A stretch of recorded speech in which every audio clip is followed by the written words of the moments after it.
is the the recording in progress. She beats me every time. Hey there, everybody. This is Kenny and Kenny Squared. with the Sports on the Positive Tip podcast. So much going on. Springtime.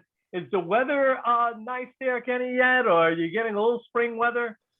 Yeah. Yesterday I actually didn't have to wear a jacket, and today it's supposed to be 70. So we're getting there. Very nice. I'm sure your son is going to love being outside for sure. Oh, yeah. No doubt. He loved being outside when it was 10 degrees. So I'm sure he'll love being outside now. So listen, we've got to jump into baseball and basketball. I know we've got the NFL draft coming up, but we'll save that. We need to touch on the Masters in just a little bit because obviously very inspirational what Tiger Woods did, but it certainly probably overshadowed the guy who won it, who was just, the number one. It's got to be one of the few times the number one golfer in the world wins the Masters. Typically that doesn't happen. It's usually somebody that comes out of nowhere. But first, opening week, baseball started Thursday, yes. Friday for you. It's been fun. The word I wrote down was a little testy with some teams. We already had a few bench clearing incidents, almost, and it got close with the Mets, as well as with the Brewers and Cubs. That got a little close to jumping off to something a little bit more serious. So let's start there. What are some of your thoughts on opening week? And give us a little recap of what you're seeing with your Yankees. Well, I'll start kind of overall. No big surprise here. Teams with the best record in the American League are the Rays and the Astros. Yeah. Two teams I would love to see not have the best record in baseball. But that's fine. Dusty Baker's amazing. Yeah. A few early impressions. First, the rookie class has been outstanding. The top prospect going into the season, Bobby Witt Jr., had an excellent series against the Guardians. Still weird to say, but I'll get over it. Yeah. And you've kind of already seen a few other guys have been called up right away. Julio Rodriguez for the Mariners, the number 3 overall prospect, is up. So there's been a lot of guys that, first of all, like guys that you wouldn't see until typically like May or June to manipulate service time. It already seems like there's been that shift. But then also the big rookie that everyone's kind of talking about here, Stephen Kwan of the Guardians. Yeah, got on base 15 times in his first 4 games, and 5 games hasn't swung and missed at all. That's just amazing. Do they keep track of that? Is that a record? Not swinging and missing? It's just amazing. Yeah, my guess is that's probably a StatCast era type of stat that they follow, but that still would track from 2015. So guy is completely locked in. And quite frankly, so are some of the Yankees. I'll start with something that I think is kind of interesting. 5 games, 5 different lineups. I don't know how that's going to pan out over 162. I know part of that is they basically have 10 guys for 9 positions. So like Gleyber Torres has had a day off. He didn't play opening day. DJ LeMahieu's had a day off. Aaron Hicks, Joey Gallo. So like kind of Falef also had a day off in there, but that was kind of a little bit more like standard because Marwin Gonzalez, who dude mentioned, great pickup. I kind of like him on the bench. Yeah. But I think overall, first of all, you kind of see, this is probably a trend overall. Pitchers aren't going that long early on. Jameson Taillon is the only Yankee to go 5 innings, not 6 or 7, 5. And he went exactly 5. Even last night, Nestor Cortez probably had the best outing of any of the first 5 guys, and he went 4 1/3.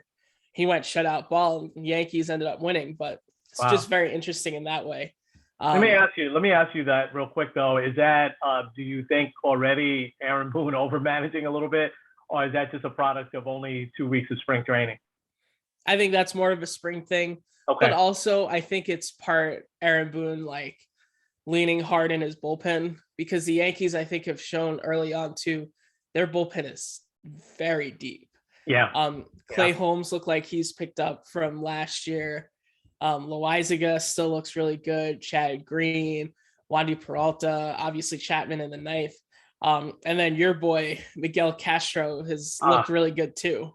Okay, I'll get on that in a second. But when I get to the Mets, I'll talk a little bit about that trade. But go ahead.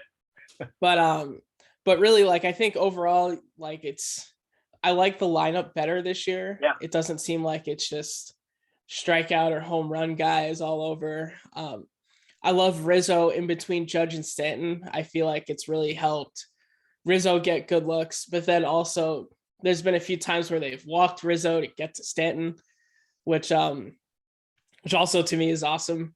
But it seems like at least the top five have been pretty consistent with Donaldson, Judge, Rizzo, Stanton, and LeMahieu, which like at first I was like, I'd rather have DJ at the top, but it seems like having him in that 5 spot gives him a lot more RBI chances. And he also is better with runners in scoring position. So I kind of see the logic there a little bit. Yeah. But I think early on, I'm still a little nervous about the lineup, but I think overall, I kind of like it. I think that the rotation looks pretty good. Like Severino looked good in his start. Tyone looked good in his start. Really, their only 2 losses, like Montgomery pitched pretty well, but like he also got nailed in the leg. So he gave up a couple runs in that inning. But luckily he's going to be fine. And then when Tyone pitched, he pitched well, but the Yankees just didn't hit. So I'm not really that nervous right away, but still, like, you're concerned about injuries. Yeah. Judges said that the contract talks aren't going to bother him, but still there's that lingering thing out there. Yeah. But I mean, for a first week, I'll take it. Josh Donaldson opening day walk-off was tremendous. Oh, yeah. Rizzo and Stanton also having a great series against the Red Sox. So I'll take it. Who's playing center field? It's a mix between Hicks and Judge. Hicks has played, I think, 3 games and Judge 2. Okay. But it kind of seems like that's what's going to happen. Yesterday, it's weird because Hicks was in the lineup, but he was in left. Judge in center, Stanton in right, with Gallo sitting. So okay. How did Cole look? Cole looked very rusty in the first inning and then kind of settled down. I don't know if you heard that whole weird controversy with him and Billy Crystal. No. So Billy Crystal threw out the first pitch and he was taking a while. So Cole was getting absolutely furious and it was a 4-minute delay. Just 4 minutes, and he was mad at it. And it's opening day, and it's Billy Crystal, who's like, I know, he's like the icon, the Spike Lee of the Yankees. Oh yeah, he loves the Yankees. I mean, he's written a book. Didn't he do the movie 61? I mean, he's wow.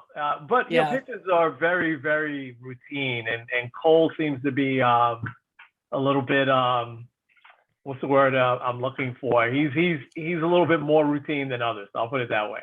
You know. Yeah. So overall, you're happy with their start. I thought that was a good win last night, right? Shutting out just what's probably going to be the best offense in baseball this year in Toronto.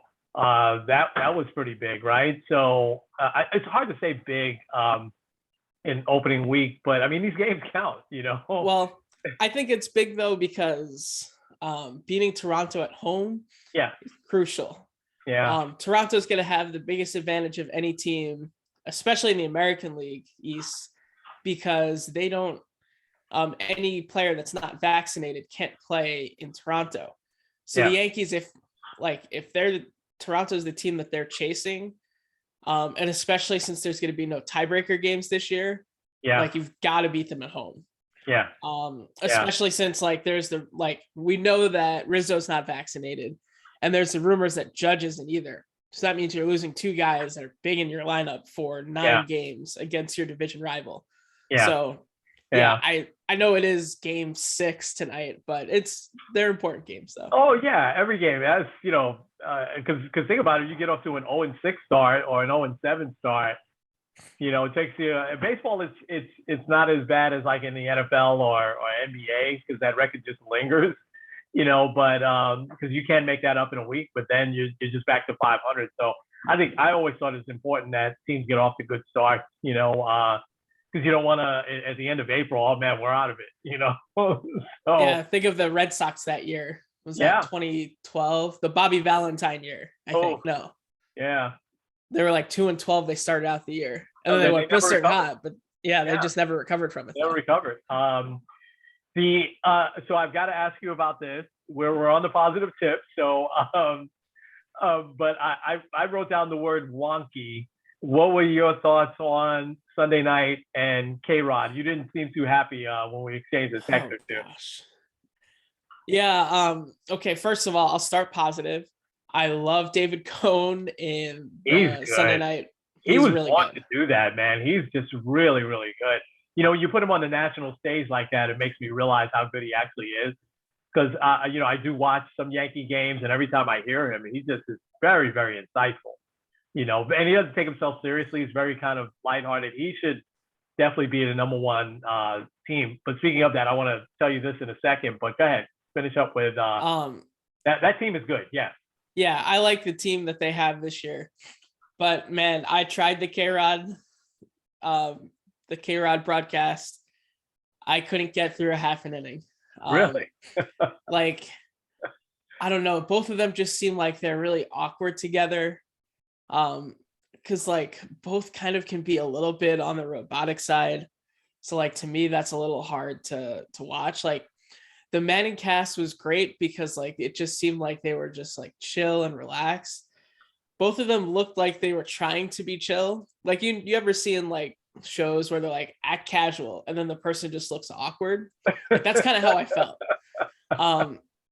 And then having the guests on David Ortiz is such a charismatic guy, but it seemed like he was just bored.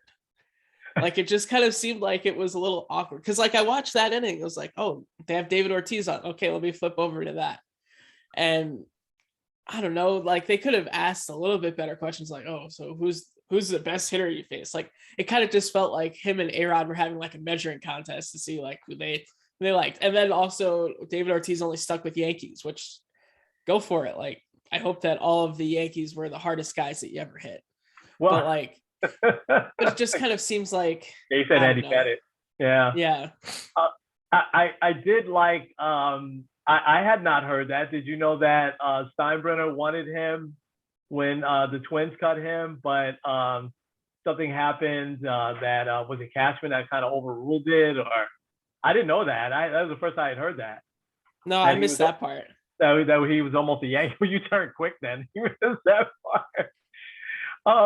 So I wrote down the word wonky. I think that here's the what they're up against, because they're gonna be inevitably, and I didn't read anything about any of the reviews. I can't imagine the reviews were good, but they're up against the Mannings, and there's a couple of things about the Mannings that you said part of it. There's a couple of things about the Manning cast that made it work, right?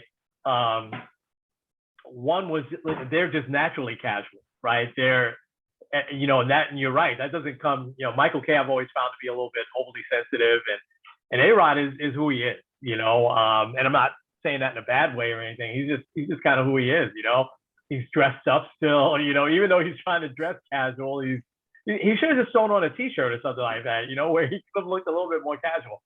So that's one. But the other thing is, and maybe they'll straighten this out. The set looked weird.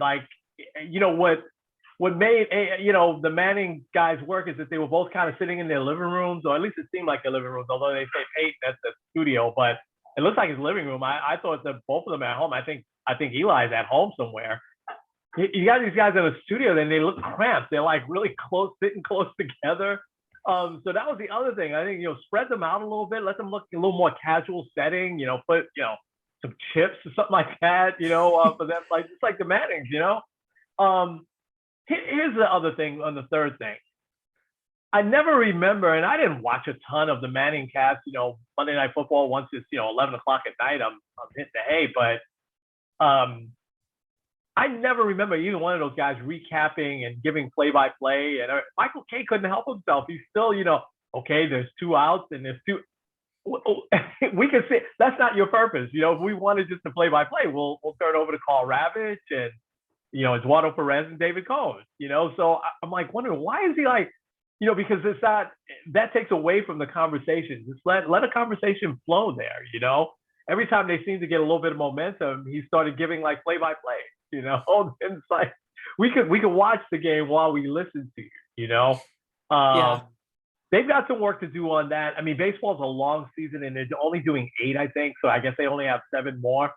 I didn't. Why are they only like they should be doing at least like more than that? I don't know. At least every other week would be 12. Yeah, I don't know. They're only scheduled to do 8. I have no idea why that would be. So I think if they were every week, it would give them a chance to kind of improve the product, so to speak. But it's it was wonky. I think potentially. See, I do think that Alex Rodriguez is a very interesting guy. I think that there are layers to be peeled back there. I think Michael Kay, I think it's almost a little bit of a disadvantage that he knows them relatively well because of their Yankee background. I think if you had gotten, and this is a good segue, if you gotten, let's say, Bob Costas to like sit there with him and just ask him interesting questions. Because with A-Rod, I'd be interested to hear his Mariner days in Texas. Tell us some more stories. Tell us some more stories of 2009. Winning the championship. Tell us more stories. He's been open about the steroid stuff.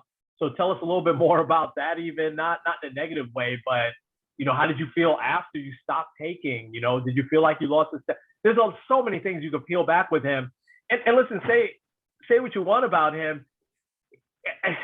Someone in his spot normally would be, we're not putting him on TV or anything like that. He's carved out a nice niche. People have kind of forgotten all of this stuff, unless, Hall of Fame talk comes up. People have mostly forgotten a lot of this stuff. And, whether you like him as a broadcaster or not, fact is that in the baseball season, he's on every week because he'll be on Fox, right? Yeah.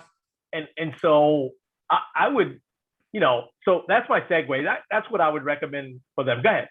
And I'll also add this too, because like what made the Manning cast very interesting is like in those critical plays, like let's say it's like a 3rd and 9.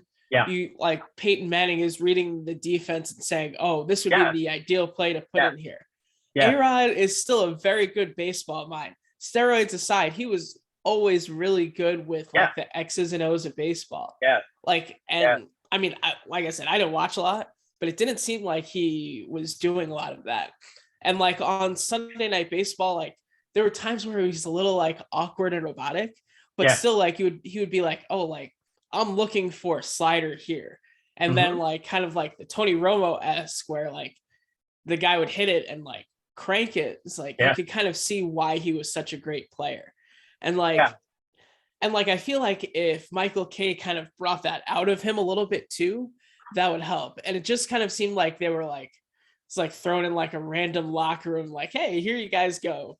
Here's a camera." Like it kind of felt like they were just like, locker room. They had just like stumbled on the ESPN set or something. I hadn't thought about that. You're right. It looks like they were in a locker room. Yeah. That's a great point because that's his strength.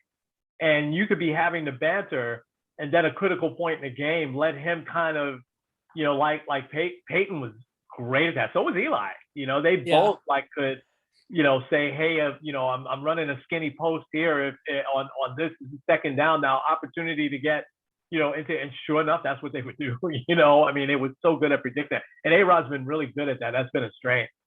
So TBS is doing not only Sunday games, they're also doing a Tuesday night. So you've got like games on all the time now. But get this, I was on because it was Padres Giants last night. Oh, obviously I only watched for a few minutes. Yeah, it was a good game. It started though at like 9:30, 10 o'clock. The broadcast team, and that's going to be the team for this year, for these games, it was Bob Costas and Ron Darling.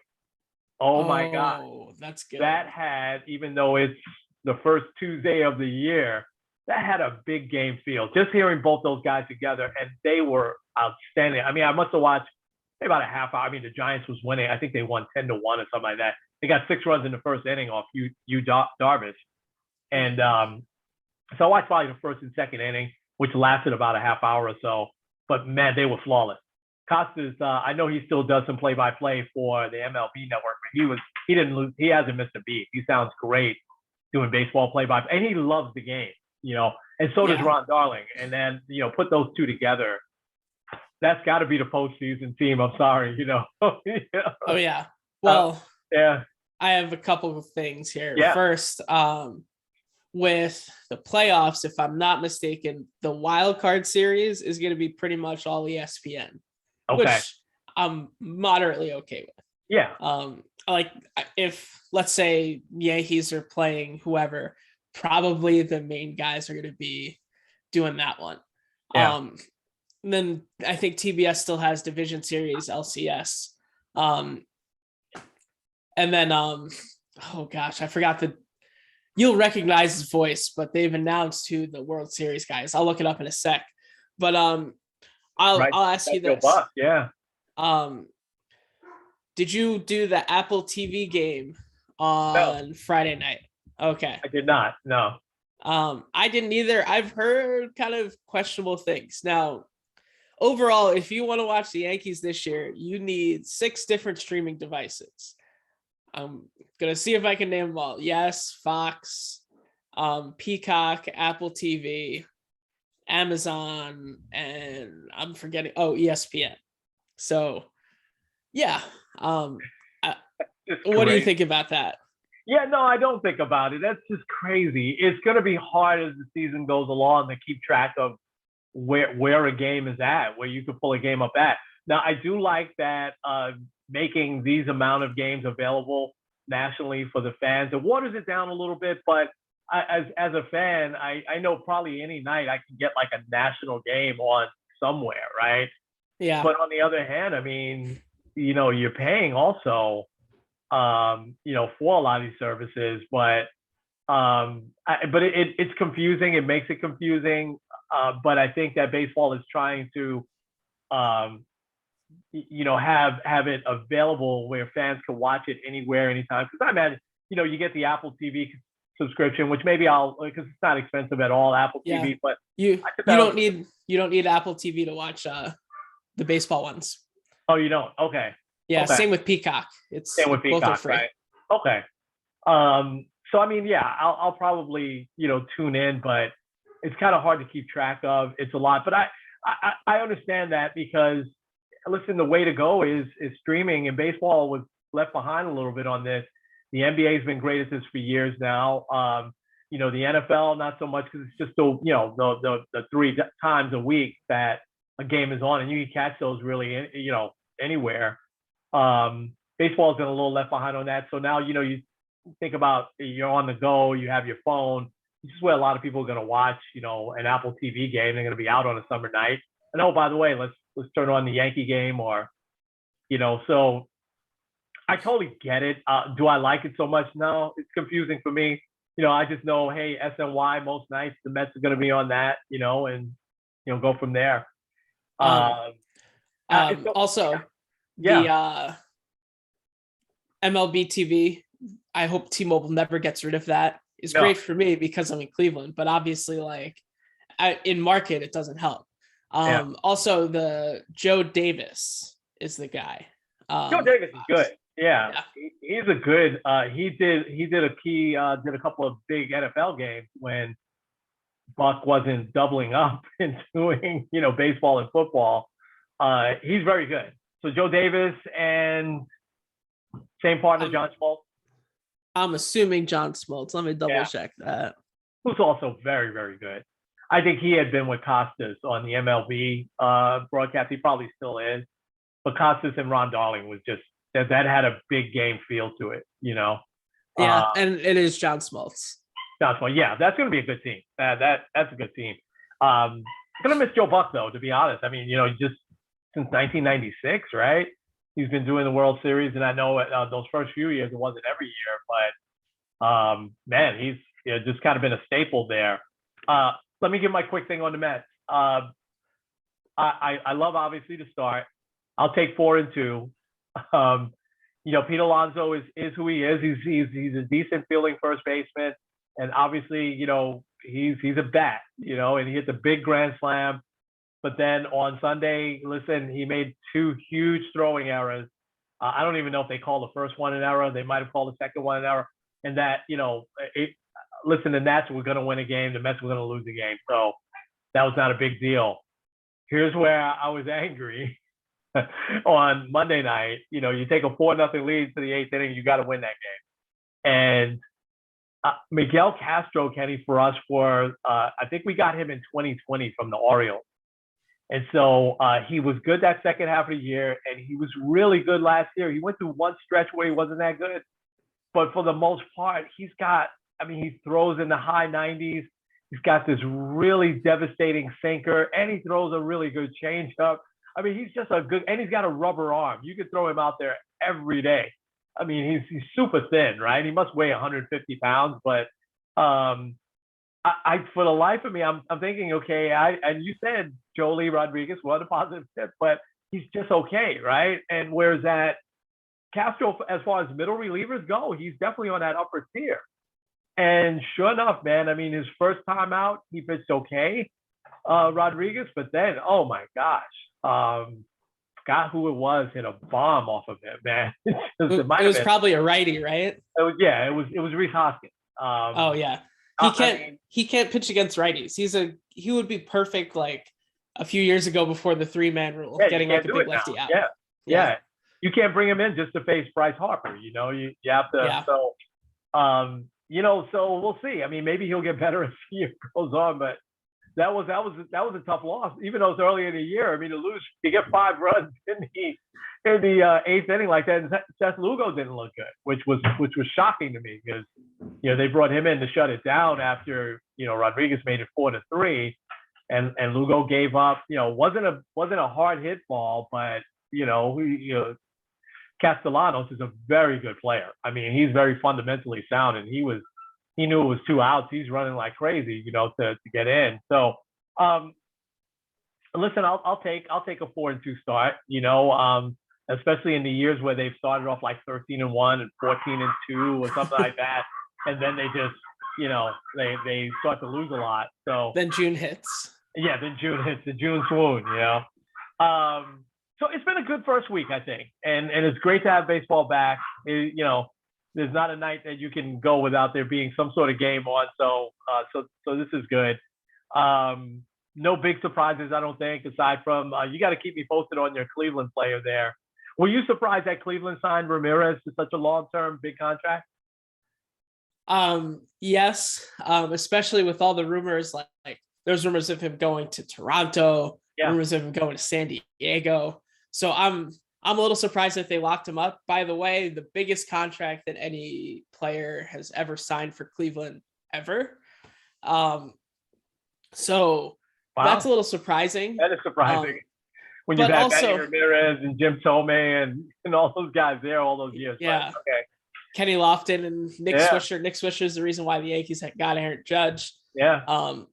But I think it's also good because, like, if you would have traded away Jose Ramirez, the Guardians already have their payroll is already lower than 5 different players, including, I believe, Francisco Lindor, maybe Garrett Cole, a few other guys.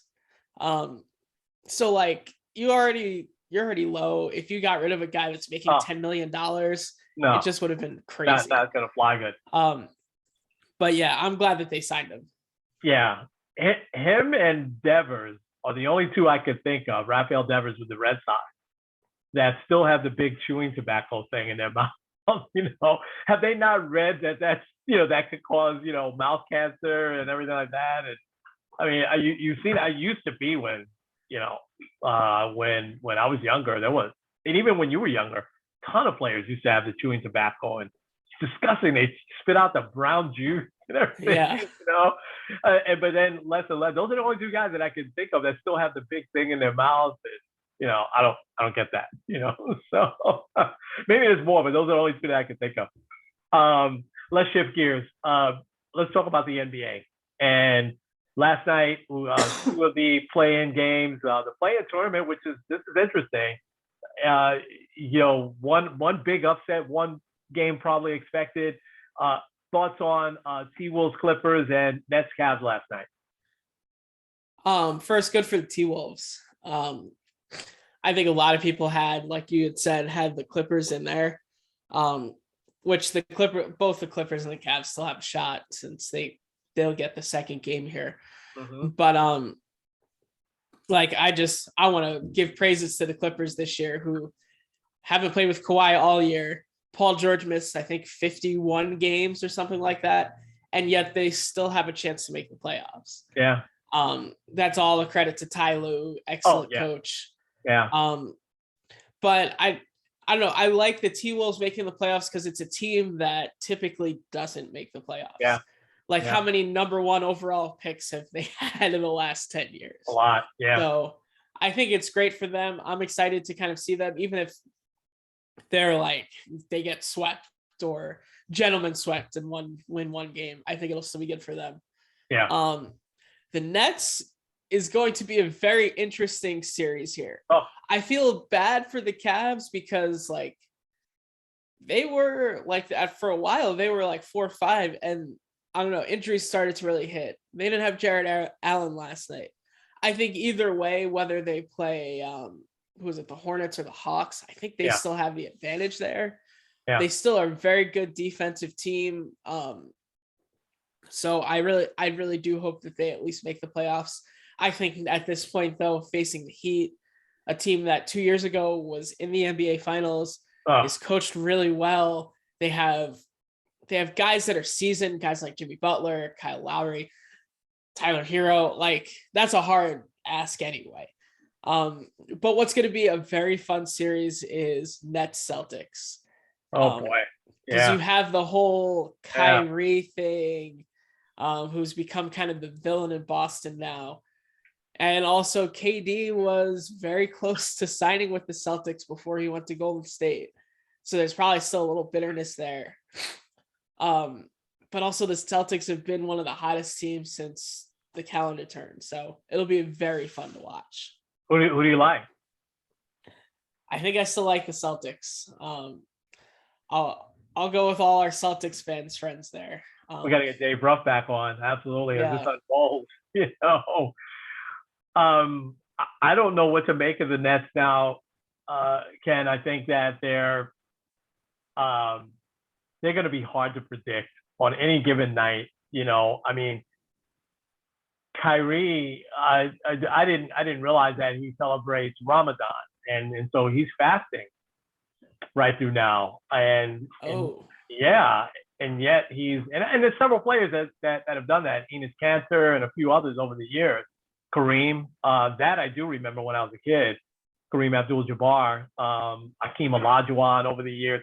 So, but I didn't realize that Kyrie was doing that as well. I don't know. The Nets on any given night, just those two guys alone could carry them.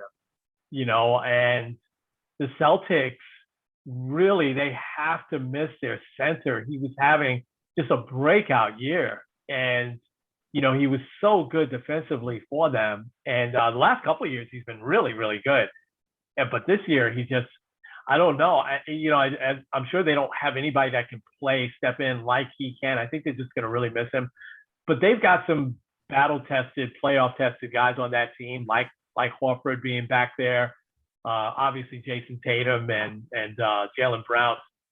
Those guys have been in a lot of playoff games, and they're both still very young. So that is one of these first-round series that's going to be so intriguing that you're probably going to turn on those games, and they're just going to be on any given night. Now, if Durant or Kyrie get hurt, more Durant than Kyrie likely, then it's a wrap for the Nets. See, you and I have talked about this a lot. The Nets, sort of like the Knicks when they got Carmelo, they don't have that supporting staff now, supporting teammates like they had. And I'm no knock on Bruce Brown or Claxton. I mean, they've got some good players. Patty Mills, very good player, but they just don't have that bench that they had at one point. And with Joe Harris hurt, that has definitely hurt them. So, but those two guys could carry you back. Nobody's stopping either one of them. That's the thing. If they're on their game, They are just like in hard to say Durant is in the prime of his career, but he looks just as good as he did 10 years ago, you know? But Kyrie is definitely in his prime, just because we think he's older because he's been around a long time. Remember, he came out, after his first year of college, and he was in the NBA when he was 19. So he's probably just getting into shape. And then, you got the Ben Simmons factor. I don't think he'll play, and that'll be hard for him to jump in now and make an impact at this point in the season. But that is going to be one interesting series for sure. Anything stand out to you in the West? Like overall, I think a very interesting matchup is Golden State Denver.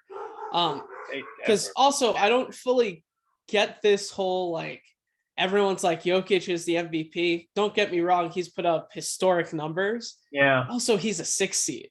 Usually in the NBA, you have to be like a 3 seed or higher. Yeah. But either way, Jokic against Golden State. Klay Thompson is starting to really look very strong. Yeah. It's gonna be a fun. That's gonna be fun. Yeah. And I didn't realize Dallas won 52 games. And obviously Memphis. Who wants to play them? No, I wouldn't want to play Memphis. And Dallas won 52 games. They certainly righted the ship in the second half. It's so funny. I think I don't think any of us would be surprised. I think anybody will be surprised if Phoenix loses, but we wouldn't be overly surprised if Denver or Dallas or Golden State, any one of those teams got to the finals. I don't think we'd be shocked. Those are deep teams. But I agree with you with Jokic. You gotta. I mean, I'm not high on the Sixers. I just think that the Harden thing hasn't worked the way they would have liked. They probably need a whole season and preseason and everything like that to make that really work with him and Embiid. But to me, Embiid is the MVP. He would, if I had a vote, he would get my vote. Yeah, I agree. All right. So we have to wrap up our conversation today with grading the Knicks and wrapping up their season. Maybe I'll start this because I know you've got some thoughts there. I'll start with the coach. I think Thibodeau, overall, I'm not sure what happened for a good part of the season, especially in those middle games there. I mean, the Knicks, we've seen this the last 3-4 years, but we saw it more last year, and then they learned how to win these close games. This year, they regressed right back to losing these close games. I mean, think about some of the big leads that they lost to the Lakers, to Portland. Oh, my gosh, we go on to the Nets. A couple of times. Oh, man. So OKC. I mean, it was stunning to me that they couldn't close some of these games out when they had these big leads. And listen, I know the NBA now with the great 3-point shooters, 20-point lead, doesn't mean a whole heck of a lot. You got to hold on to some of these.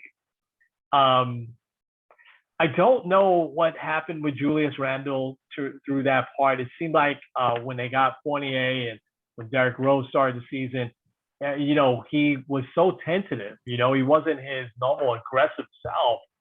And I think he never seemed to recover from that. The booing, the thumbs down nonsense. I think all of that impacted him. I mean, he still was, only one of 2 or 3 players that averaged 20, 10, and 5.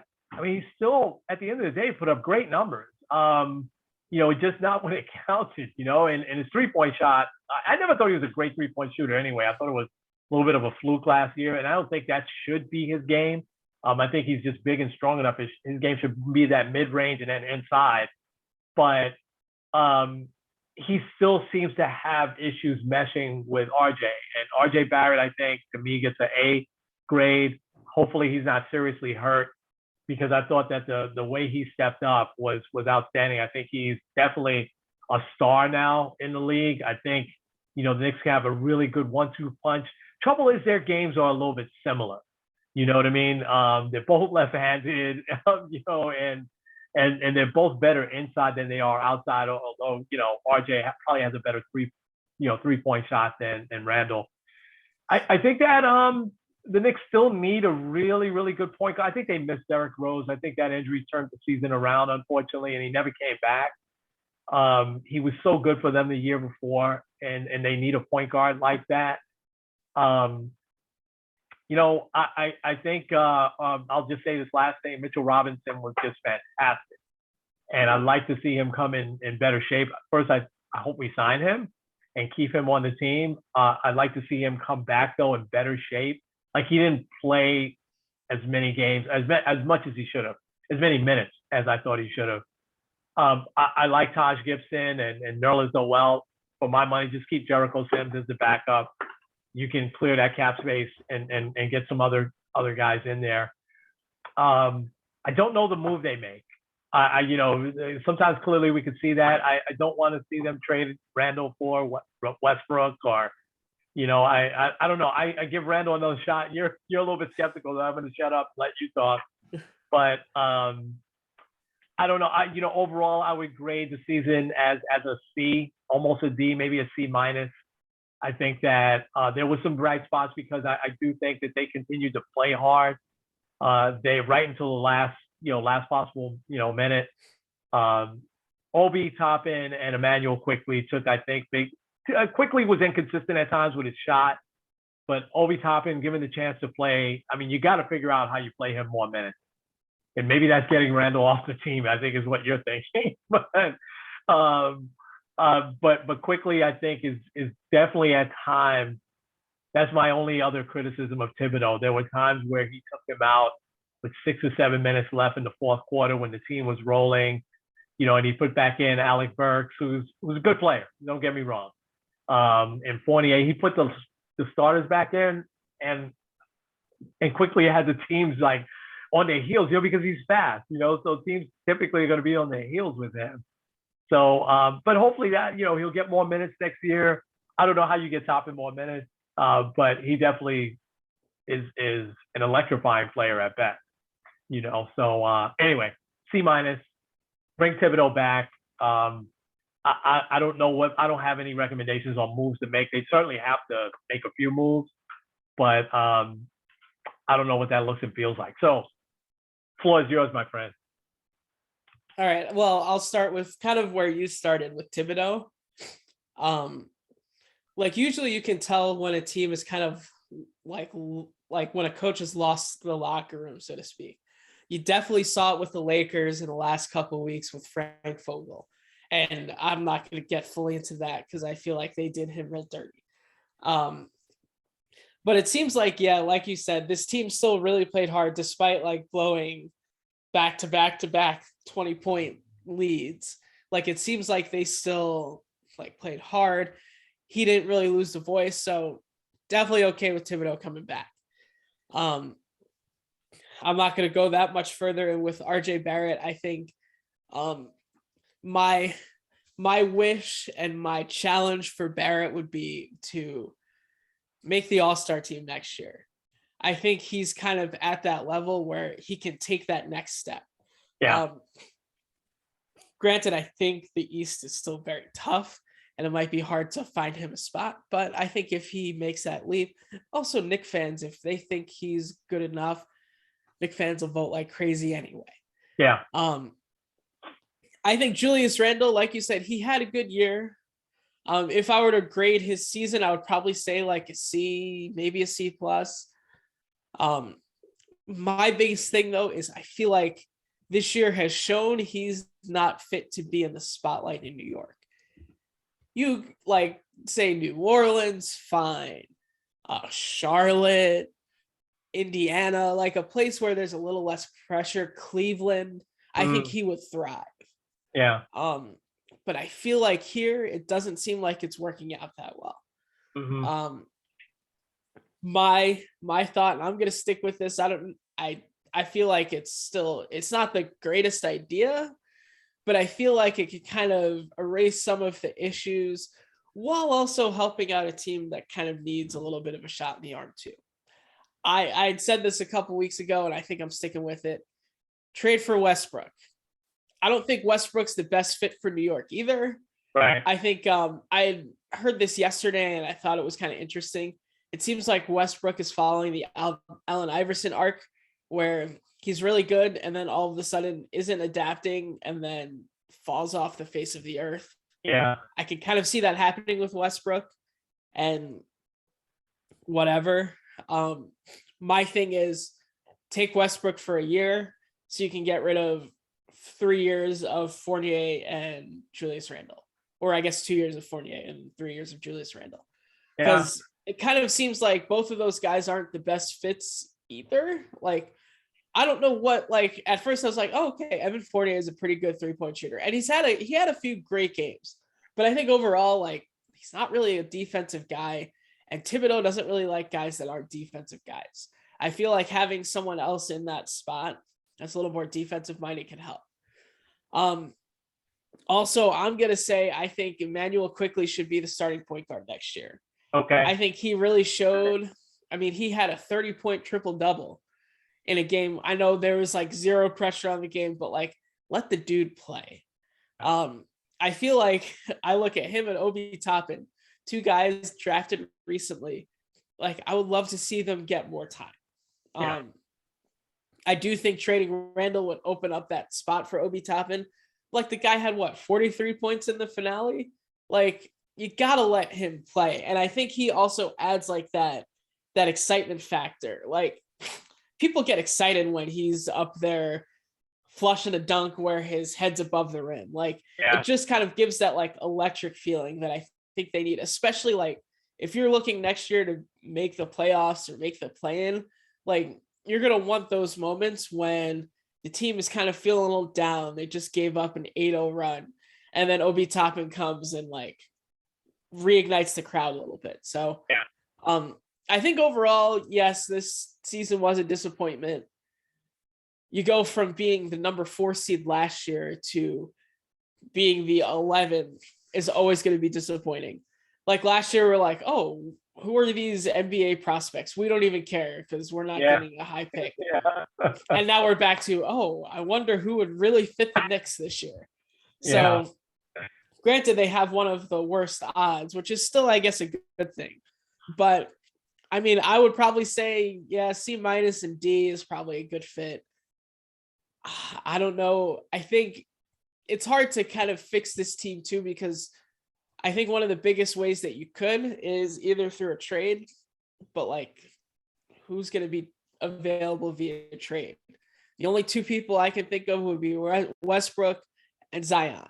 And Zion's going to cost a lot, and I still have big issues with his health.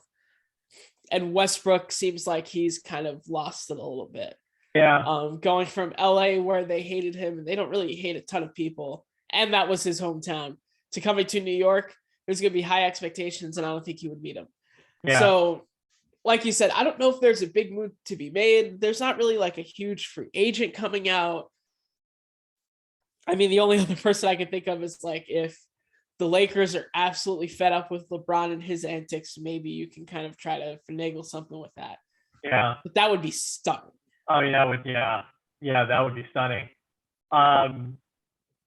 Westbrook, I agree. It's so stunning that, UCLA, he's from there, goes back home, and it works out. It's sad in a way, but maybe he does have something in his tank. I mean, it's interesting. It made me think a little bit more about Randall Fournier for Westbrook. And then, you have 1 year, that contract comes off the book. The trouble is now, that opens it up at top end. Maybe the Knicks become a little bit more of a running team with Westbrook Quickley, top end, because those guys are made to like play fast, not Derrick Rose too. Derrick Rose, yeah, absolutely. No, I don't know. We'll see. Well, anyway, so we're gonna get back to some more inspirational things. That sounded great. Oh, last quick thing, our NBA predictions, because we're right here at the beginning of the playoffs. So, I don't want to go chalk and say Miami, Phoenix, right? Those are the 2 number 1 seeds. But I definitely think Phoenix will be back in the finals, even though the road is going to be brutally tough. And I don't know, I'm trying to pick a dark horse here out of the East, aside from the Bucks. You know how much I like the Bucks. I just think Giannis is special. He's got a great supporting cast, there as well. So I'm going to go ahead and predict Phoenix, Milwaukee for the finals again, but I'm going to say this time Phoenix wins in 5. Well, he stole mine. I was gonna say Phoenix, Milwaukee too. I think a lot of people keep sleeping on Giannis a little bit. And then you look at like,